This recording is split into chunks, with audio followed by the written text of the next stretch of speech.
what is the diplomatic significance of more than 20 foreign ministers jointly condemning Israel's war on Gaza?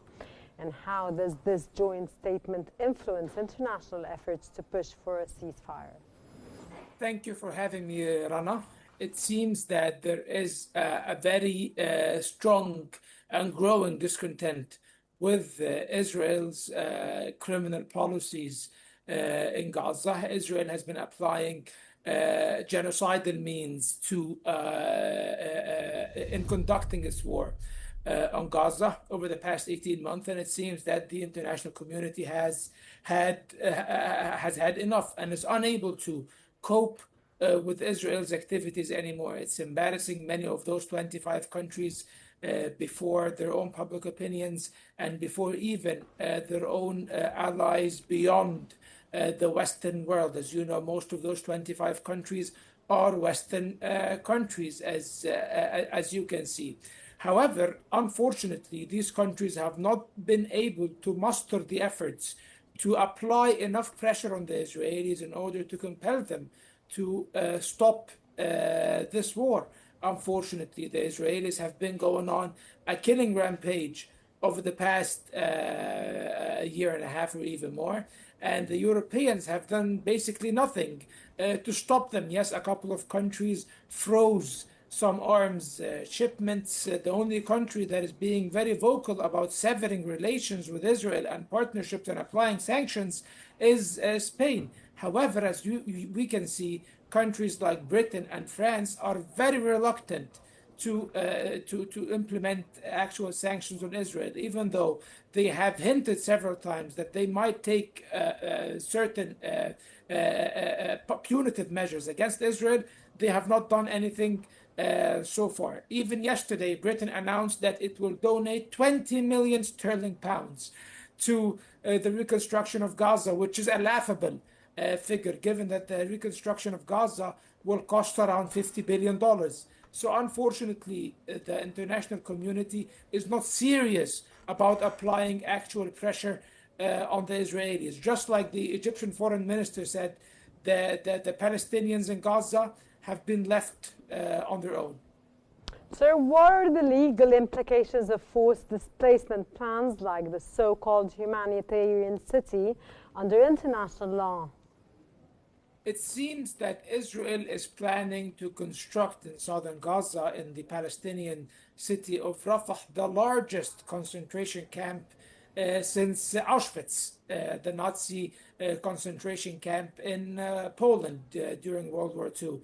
It seems that the Israelis are following in the footsteps of Nazi Germany and will construct the largest concentration camp. Why am I calling it a concentration camp? Because it is designed to detain over 700,000 Palestinians, meaning that those Palestinians will be incarcerated in this so-called humanitarian city and will not be allowed to leave. They will only be allowed to leave to third countries to be displaced. So it's a mechanism of forced displacement and ethnic cleansing in the Gaza Strip.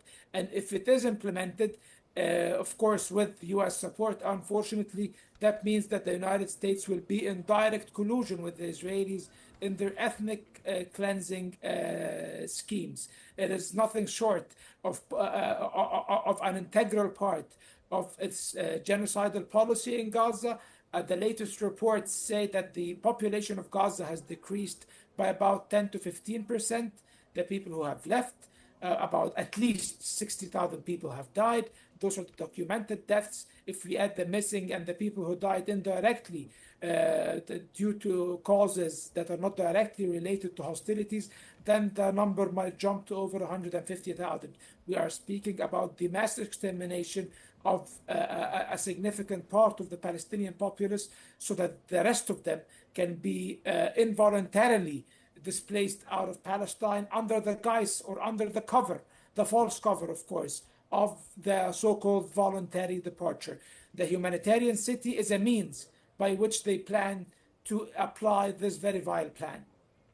How significant is Egypt's endorsement of the joint foreign minister statement in shaping international pressure on Israel, sir?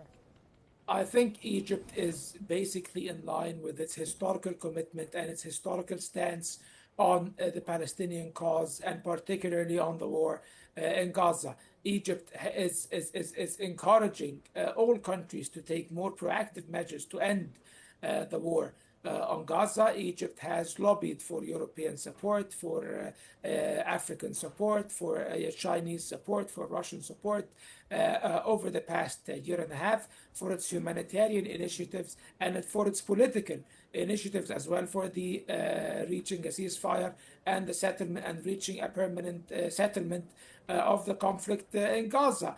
And Egypt also is playing a major role in mustering support and funding for the upcoming reconstruction conference on Gaza, which is supposed to be held once a ceasefire enters into effect in Gaza.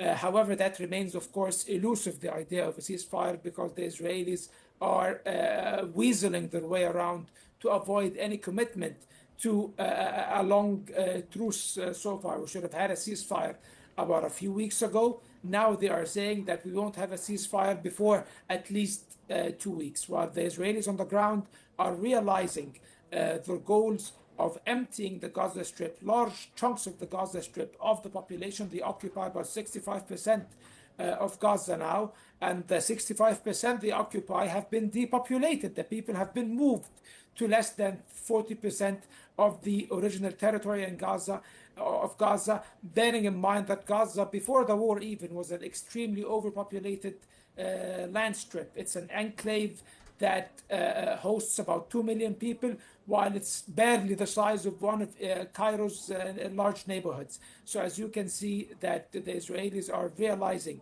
these genocidal conditions on the ground, and Egypt is racing with time in order to muster international support to put a stop to Israel's criminal behavior. Sir, with growing malnutrition and aid blockage, what particular steps can the international community take to enforce humanitarian access into Gaza?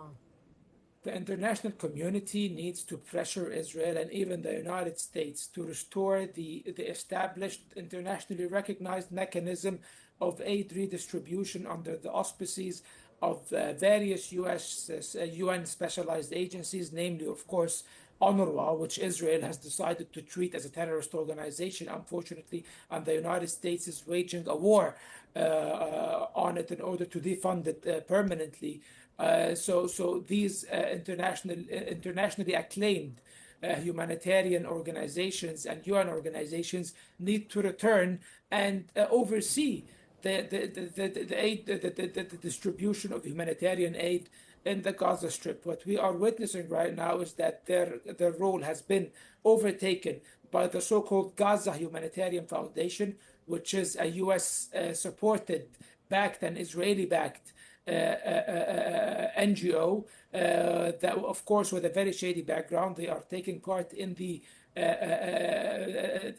forced starvation of the Palestinian people. Before this organization took over the distribution of humanitarian aid, there used to be 400 distribution points all over Gaza. Now, under this organization, there are only 3, and Israel is applying a huge blockade on Gaza.